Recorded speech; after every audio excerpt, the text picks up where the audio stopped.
사람들이 흔히 생물학적으로 인간을 분류할 때 인간을 이렇게 동물군에 이렇게 집어넣습니다. 그런데 그럼에도 불구하고 인간을 우리가 그냥 동물이라고 말하는 사람은 없죠. 물론 인간에게 동물성이 존재하기는 하지만 그럼에도 인간은 동물과 분명히 차별되는 존재입니다. 인간과 동물이 다른 점을 여러 가지로 말할 수 있겠지만 특별히 인간이 동물과 다른 점을 두 가지로 말씀을 드릴 수 있어요. 하나는 인간은 깊이 생각할 수 있다는 점, 인간은 깊이 사고할 줄 안다라고 하는 것이고, 또 하나는 인간만이 기도할 수 있다라고 하는 겁니다. 인간의 생각의 기능은 예술과 과학 같은 문화를 발전시켜 왔고, 인간의 기도의 기능은 인간으로 말미암아 종교를 형성하게 했어요. 다시 말해서 문화와 종교야말로 인간이 다른 동물들과 차별되는 독특성이라는 겁니다.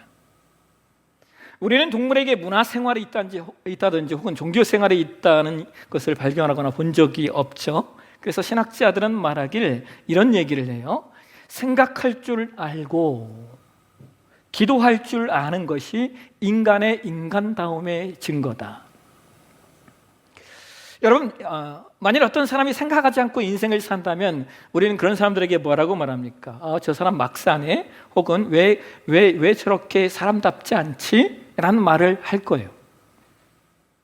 자고로 사람은 생각, 사유하는 삶을 살아야 사람답게 살 수 있다는 것이죠. 같은 맥락에서 여러분, 어떤 사람이 기도하지 않고 살고 있다면 그 역시 사람다운 사람이 아닐 수 있습니다.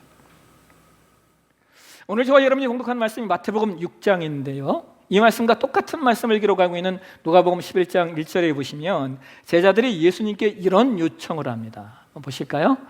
같이 읽겠습니다.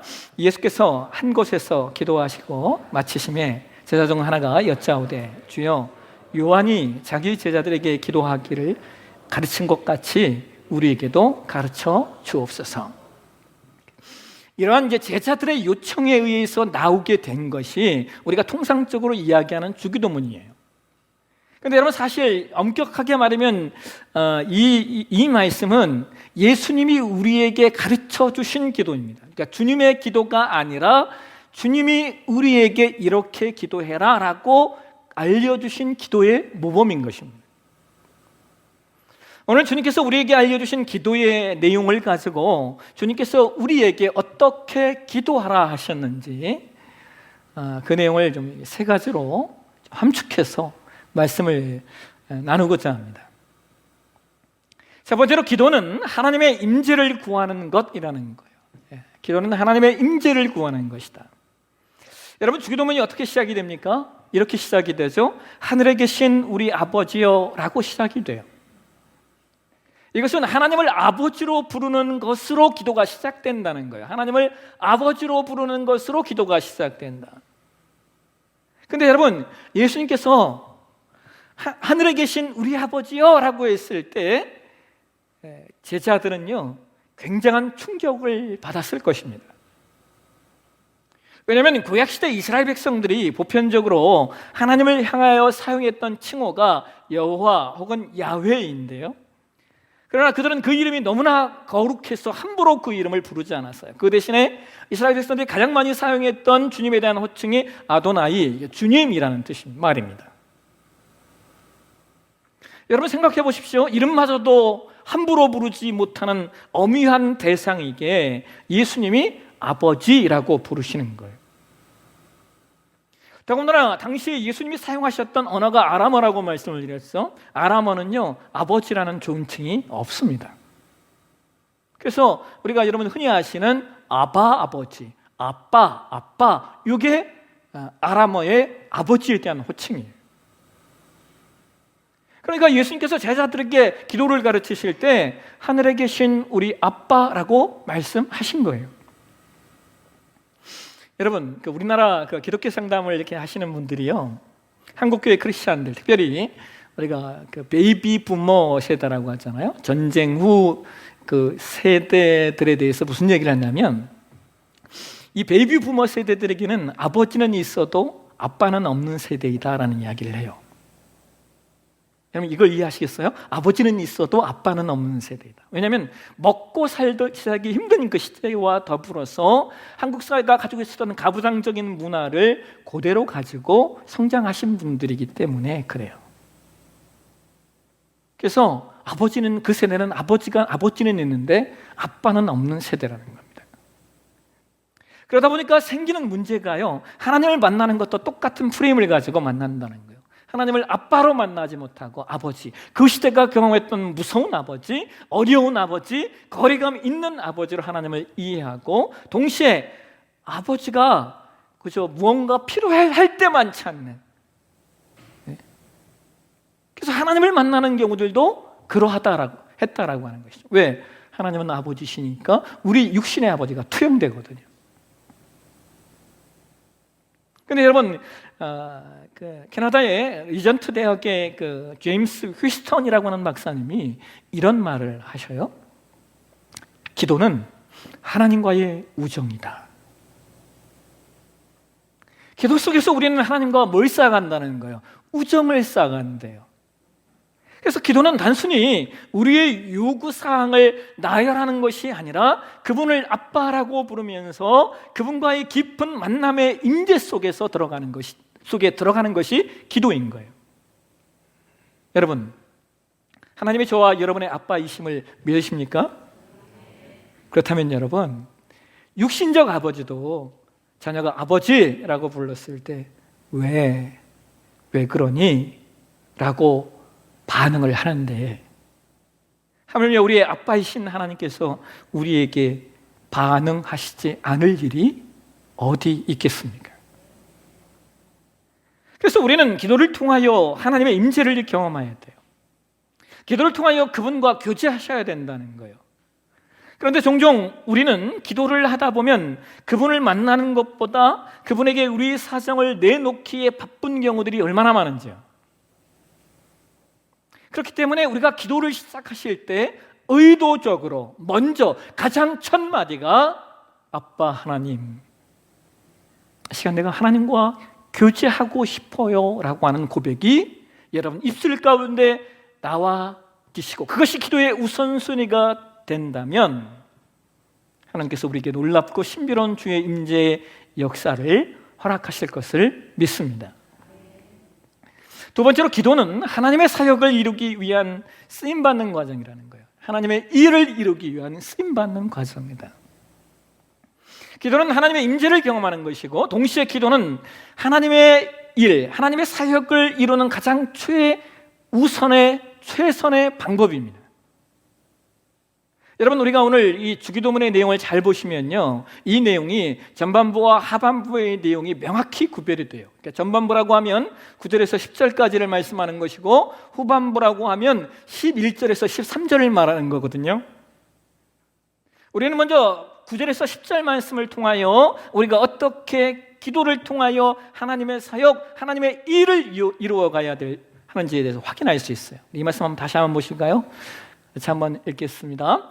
그러므로 너희는 이렇게 기도하라. 하늘에 계신 우리 아버지여, 이름이 거룩히 여김을 받으시오며 나라가 임하시오며 뜻이 하늘에서 이루어진 것 같이 땅에서도 이루어지이다.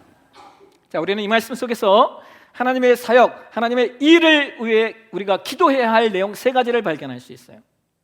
하나는 하나님의 이름을 높이는 거예요. 하나님의 이름을 높이라. 또 하나는 하나님의 나라를 넓히라는 거예요. 그리고 또 하나는 하나님의 섭리를 펼쳐라 라고 하는 겁니다. 예수님께서 우리에게 기도를 가르쳐 주시면서 우리가 가장 먼저 구해야 될 것은 하나님의 임재이며, 그 다음에 구해야 할 것은 하나님의 일, 하나님의 사역을 위해서 구해야 한다고 가르쳐 주고 계셔요. 그런데 여러분, 우리가 9절 말씀과 10절 말씀을요, 우리가 영어 성경에 보잖아요. 영어 성경에는 우리말 성경, 우리 한국말 성경에는 없는 단어가 하나 등장을 해요. 그게 바로 your라는 단어예요. 당신의라고 하는 단어가 영어 성경에 나옵니다. 그래서 우리말에는 없지만 영어 성경에는 이렇게 번역이 돼요. 당신의 이름이 거룩히 여김을 받으시오며, 당신의 나라가 임하시오며, 당신의 뜻이 하늘에서 이룬 것 같이 땅에서도 이루어지이다.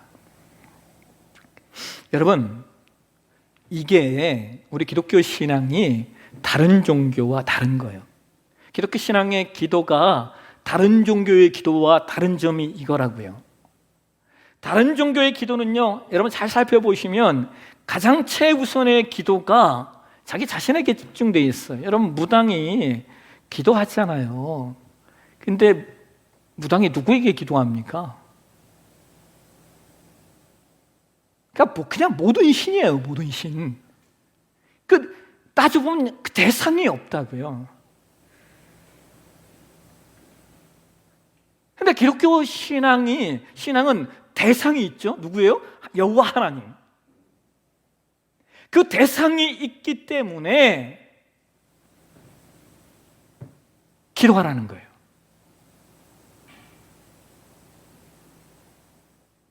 우리는 명확한, 우리가 믿는 그분의 존재성, 그분이 누구인가를 명확히 알기 때문에 그 신앙을 가지고 그분께 기도한다는 것이죠. 그 신앙에는 그 대상이 있고 그의 대상의 영광을 위한 기도가 있다라고 하는 것이 다른 종교와 다른 점입니다. 그렇다면 왜 하나님께서는 당신의 이름과 당신의 나라와 당신의 뜻을 위하여 우리에게 기도하라고 요구하시는 것일까요? 우리 함께 에스겔 36장으로 한번 가보실까요? 여러분, 에스겔서 36장은 이스라엘의 회복에 관한 말씀이 기록되어져 있어요. 1절에서 36절까지의 말씀을 쭉 읽어보면 하나님이 바벨론 포로로 붙잡혀 있었던 이스라엘 백성들이 시온으로 돌아오게 할 것이다. 그리고 황폐했던 것, 무너졌던 것, 사막에 꽃이 피고 새로운 땅으로 내가 개간해 줄 것이다. 나 여호와가 말한다. 내가 반드시 이룰 거다 라고 하는 말씀이 기록되어져 있어요. 근데 재밌는 것은요, 거기에서 끝나지 않고 에스겔서 36장 37절에 보면 성경이 이런 말씀을 기록하고 있다는 거예요. 같이 한번 읽겠습니다. 주 여호와께서 이같이 말씀하셨느니라. 그래도 이스라엘 족속이 이같이 자기들에게 이루어 주기를 내게 구하여야 할지라. 여러분, 이 말씀이 이해가 됐어요? 하나님께서 내가 이루겠다고 말씀해 놓으시고는 그 다음에 맨 마지막에 그럼에도 불구하고 너희가 내가 말한 대로 이루어지길 구하여야, 기도해야 내가 들어줄 거다 말씀을 하셔요. 여러분, 이게 무슨 의미일까요? 이 의미가 이 내용이 함의하고 있는 내용이 뭘까요? 여러분, 하나님의 일은요, 하나님 혼자 하시는 것이 가장 편하고 확실합니다.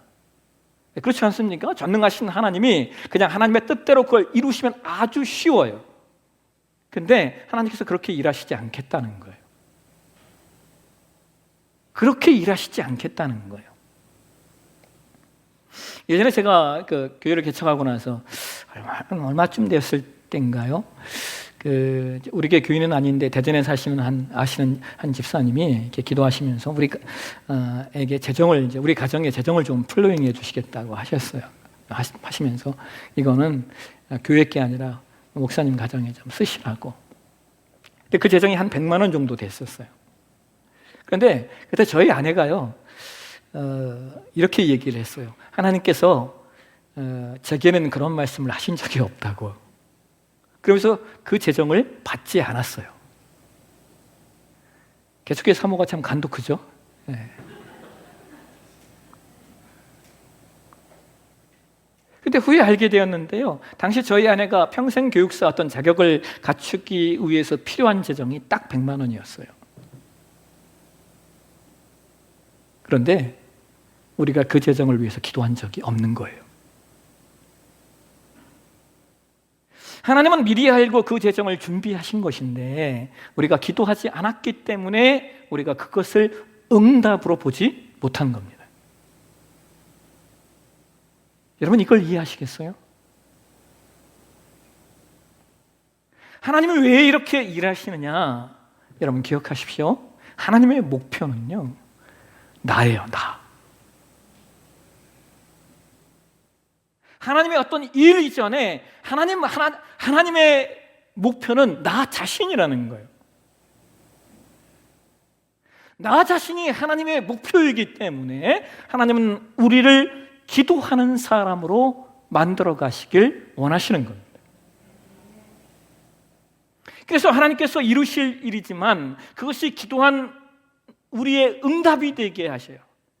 그러니까 하나님은 약속하시고 그 약속하신 바를 우리의 기도를 통하여 이루신다는 거예요. 누구를 위하여? 나를 위하여. 내가 성숙하고 성장하고 기도하는 사람이 되게 하시려고. 그래서 하나님과 교제하는, 주의 임재 가운데 사는 사람이 되게 하시려고. 그래서 기도가 하나님의 일을 이루는 가장 최우선의 방법인 겁니다. 세 번째로 기도는 하나님의 도움을 구하는 거예요. 하나님의 도움을 구하는 거예요. 주기도문의 전반부는 당신, 즉 하나님의 필요에 초점을 맞추고 계시다면 후반부는 우리의 필요에 초점을 맞추고 계셔요. 왜냐하면 하나님께서는 우리에게 필요한 것이 있다는 것을 아시기 때문이죠. 또한 그 부분에 도움을 구하는 것이 결코 잘못이 아니라고 가르치시는 거예요. 예수님은 우리에게 크게 세 가지 영역에서 하나님의 도움을 구해야 한다 말씀하셔요. 첫째는 일상적 생존을 위하여, 둘째는 관계적 평화를 위하여, 셋째는 영적 전쟁에서 승리하기 위하여입니다. 우리의 일상적 생존을 위해서 예수님은 11절에 오늘 우리에게 일용할 양식을 주옵시고 라고 말씀하고 계시고, 관계적 평화를 위해서는 12절에 우리에게 죄 지은 자를 사하여 준 것 같이 우리 죄를 사하여 주옵소서 말씀하고 계시고, 우리의 영적 전장에서의 승리를 위해서는 13절에 우리를 시험에 들게 하지 마옵시고 다만 악에서 구하옵소서 기도하라 말씀하십니다.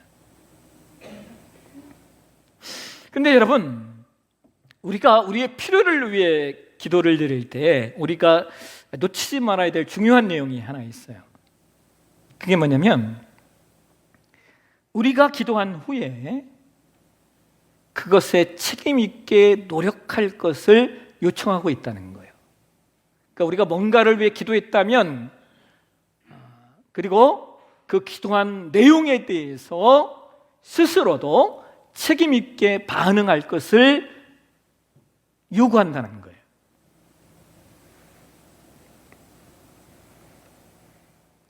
예를 들면 이런 거예요. 어느 마을에 홍수가 나서 마을 사람들이 지붕 위로 대피를 했는데 물이 불어서 지붕까지 차올랐어요. 그 마을에 한 크리스찬이 지붕에 올라가자마자 이렇게 기도합니다. 하나님, 이것이야말로 하나님이 살아계시다는 것을 나타낼 수 있는 놀라운 기회이오니 기적을 일으키사 지붕에 올라와 있는 저를 구출해 주시옵소서. 물이 점점 불어나면서 마을이 거의 물에 잠길 즈음에 구명보트가 왔습니다. 지붕에 있던 사람들은 구명보트를 타고 안전한 곳으로 대피하게 되었어요. 그런데 이 크리스천만은 구명보트가 4번이나 왔다 갔는데도 구명보트에 오르는 것을 거절하며 이렇게 말합니다. 나는 괜찮아요. 내가 기도했으니까 하나님이 곧 기적을 베풀어 주실 거예요. 그런데 얼마 후 그가 물속에 잠기는 겁니다. 그래서 그는 다급하게 소리를 질렀어요. 하나님, 뭐 하시는 겁니까? 그랬더니 하나님도 다급하게 소리를 지르셨어요. 뭐 하긴, 내가 구명보트를 4번이나 보냈는데 왜 안 타고 있어?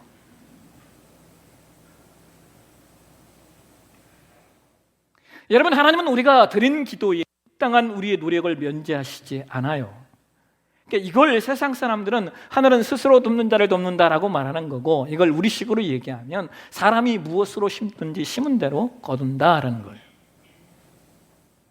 사람들은 종종 이런 말을 해요. 심은 대로 거두는 것이 무슨 기도의 응답입니까? 라고 말했어.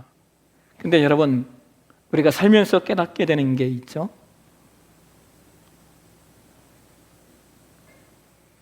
절대로 심은 대로 다 거두는 일이 없다는 거예요. 콩 심었는데 콩이 나야죠. 근데 콩보다 먼저 나는 게 있습니다. 잡초입니다. 그 잡초가 콩을 자라지 못하게 하고 나아가 세상에 콩을 콩으로 열매 맺지 못하게 해요. 그래서 여러분, 심은 대로만 거두면요, 그게 축복이에요. 그래서 우리는 기도하셔야 돼요. 왜냐하면 기도해야 그것이 응답인 줄 알고, 기도해야 그것이 하나님의 역사임을 깨닫게 되고, 그리고 기도에 합당한 삶을 살아내기 위하여 몸부림쳐야만이 이것이 하나님께로부터 온 것임을 본다는 거예요. 그리고 무엇보다 기도하는 것이 심는 것임을 우리가 놓치지 않아야 합니다. 말씀을 맺겠습니다.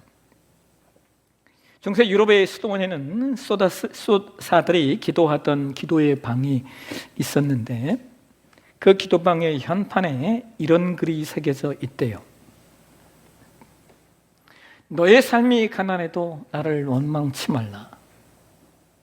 너는 나를 주라고 부르면서 나를 주인 삼지 않았고, 너는 나를 진리라고 하면서 내게 배우지 않았고, 너는 나를 빛이라고 하면서 나를 바라보지 않았고, 너는 나를 길이라고 하면서 나를 따라오지 않았고, 너는 나를 능력이라고 하면서 나를 의지하지 않았고, 너는 나를 응답이라고 하면서 기도하지 않았다. 무엇을 강조하는 거예요? 기도해야 하는 걸 역설적으로 이렇게 표현하고 있는 거예요. 여러분, 저는 이 시대에 우리의 삶이 여러분 이렇게 풍요로운데도 왜 우리의 삶이, 그리고 우리의 마음이, 우리의 정신이, 때로 우리의 육체가 왜 피폐해지고 곤고해지는가? 그것은 단연코 지금 우리가 기도의 능력을 상실했기 때문에 그래요. 그래서 오늘 우리가 주기도문, 예수님이 우리에게 가르쳐 주신 기도를 통하여 기도의 능력을 다시 회복하는 저와 여러분이 되셨으면 좋겠습니다. 특별히 이번 1월 22일부터 26일까지 길지도 않아요. 우리는 길게 못해요. 우리가 너무 성도들이 젊다 보니까, 아기들이 많다 보니까 길게 못해요. 단 5일. 이번에 진행되는 특별 새벽 기도회를 통하여서 여러분과 제가 참된 기도의 역사를 경험하는 놀라운 은혜 있어 주시길 주의 이름으로 축원합니다. 기도하겠습니다. 하나님, 오늘도 우리가 주의 말씀 가운데 우리를 세웁니다. 하나님, 우리로 참된 기도가 무엇인지를 알게 하시고, 우리로 참된 기도를 할 수 있는 하나님 백성들, 자녀들 다 되게 도와주옵소서. 걸어가신 예수님의 이름으로 기도합니다. 아멘. 우리 함께 자리에 일어나셔서 우리 파송의 찬양